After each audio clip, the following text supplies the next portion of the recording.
In today's video, I'm going to teach you how to dispute a payment as a customer using Stripe, as well as guide businesses through the process of managing disputes.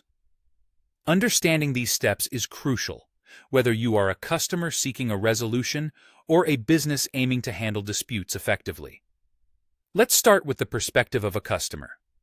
If you've experienced an issue with a payment processed via Stripe, your first action should be to contact the business directly involved. This step often resolves the dispute without the need to escalate further. However, if you find that direct communication does not resolve the matter to your satisfaction, your next step is to reach out to your bank or the card issuer to formally file a chargeback. It's important to know that from here, your bank will handle the dispute process. They will communicate with Stripe, and then Stripe in turn notifies the merchant. An essential point to remember is that Stripe doesn't actually make the dispute decision.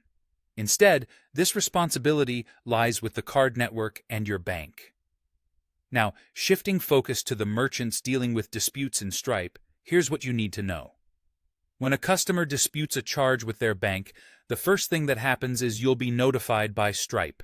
This notification process is crucial as it involves debiting your account for the charge amount and a dispute fee, which is typically around $15. You can expect to receive a dispute notice through your dashboard, email, or webhook under the charge.dispute.created event. Your next step is to carefully review the dispute details within the Disputes tab on your dashboard. Here you can click on the dispute to view comprehensive information such as the customer's claim or reason, the dispute category, whether it's fraud, product not received, and so forth, and any transaction evidence. You will also see the deadline for your response, which can vary from 7 to 21 days depending on the card network. Responding promptly is vital. You essentially have two options.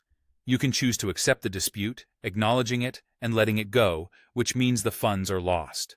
Alternatively, you can counter the dispute. To do this, you'll click on Counter Dispute and then submit supporting evidence, which might include proof of delivery, service logs, or your refund policy. Remember, you only have one opportunity to submit this evidence, so make sure it's comprehensive and accurate, as no edits can be made afterward. After submission, there's a waiting period while the bank reviews your case, which can take between 60 and 75 days. If the decision is in your favor, Stripe returns the disputed amount, and possibly the dispute fee, back to you. Conversely, if the decision doesn't go your way, the refund remains with the customer. You'll be kept up to date on these outcomes with status updates on your dashboard and via email or webhook. Lastly, it's important to consider the impact of these disputes. Stripe imposes a dispute fee for each chargeback, which isn't refundable unless you win the dispute. Keeping your dispute rate below approximately 0.9% is crucial, as exceeding this rate could risk account restrictions. By understanding these processes, both customers and merchants can navigate disputes with confidence and clarity.